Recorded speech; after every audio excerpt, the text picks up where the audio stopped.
attraction will get you the number, and attraction will get you sex once you're one-on-one, but the thing that will get you the date is comfort and the way things are framed, okay?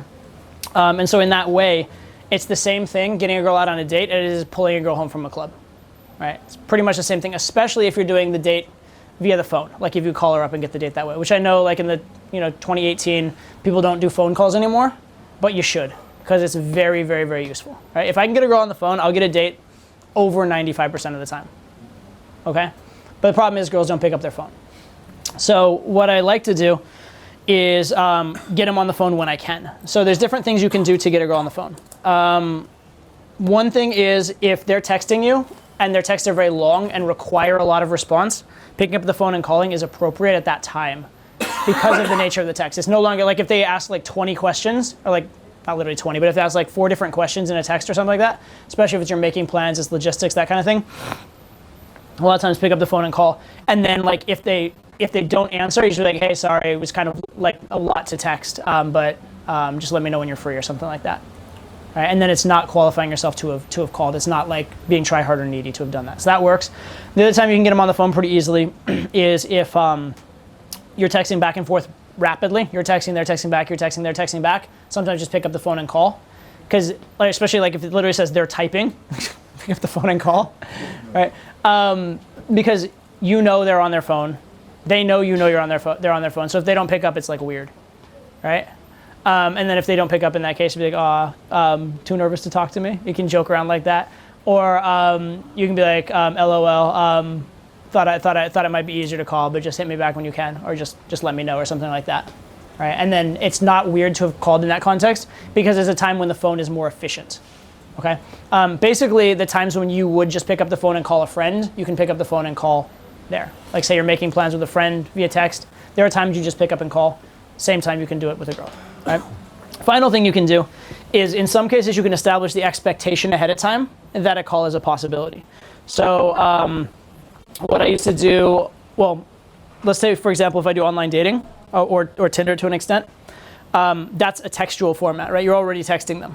And so I don't like to go straight for asking them out on a date via the platform, because if you need to follow up, it's weird, and also you're just getting messaged along with, you're getting like your messages thrown in with all the other dudes that are messaging them on the platform. They have to wade through them and stuff like that.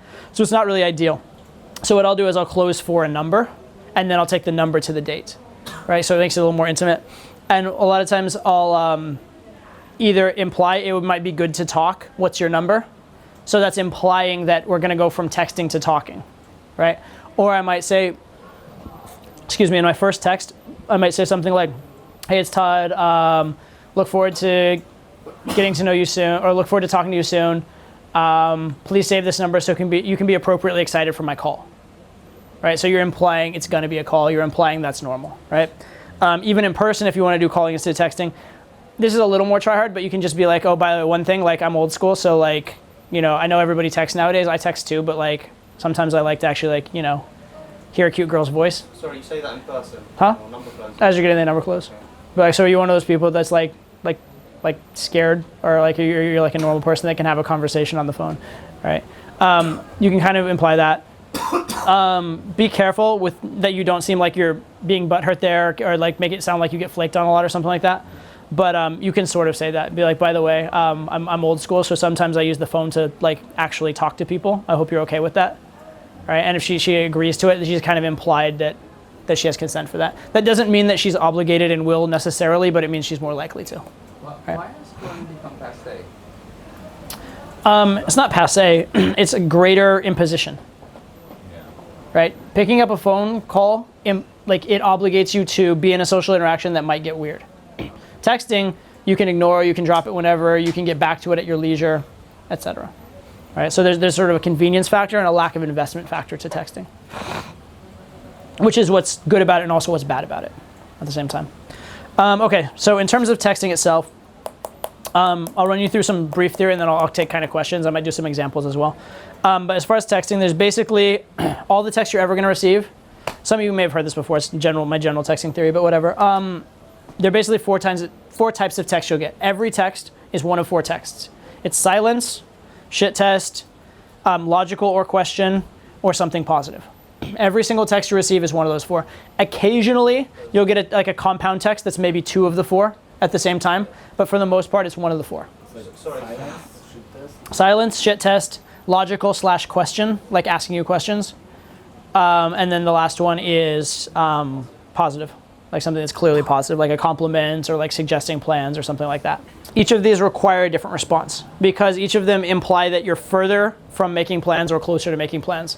So the furthest from making plans is silence. They're not responding, that's the furthest. If they're giving you shit tests, that's actually pretty good. If they're giving you shit tests, you're actually pretty close to making plans already. Excuse me. If it's logical or questions, you're very close to making plans, and if it's positive, you should be making plans. Okay? But if it's silence, you need to be not making plans and not trying for things. Because if you're trying for things off of rejection, trying for plans off of shit tests, things like that, it will tend to really, really screw you over. And those are probably the biggest mistakes I see guys make. Like they'll text something, they don't get a response, and then their next text is like, so do you want to get a drink? Virtually guaranteed no response to that, right? Or a lot of times guys will get a shit test, and then instead of passing the shit test, they try and just make plans. She'll be like, what makes you so special? She'll be like, I'll tell you over a drink. No, doesn't work, right? You gotta pass the shit test. You have to be where you're at in the conversation and let it escalate naturally. And the funny thing is, it's not that you have to like push things forward quickly, right? You need to push things forward, but you can push things forward slowly because whenever you do things of the right format, the girl will naturally sort of graduate to the next type of text. It's sort of how conversation works in text. Right? And if she doesn't, there are ways to get her there. But most of the time, for example, if you pass a shit test, you don't have to convince the girl to send you something logical or flattering afterwards. They're going to be impressed by passing the shit test, or they'll start flirting, or they'll start qualifying themselves or something like that. Make sense?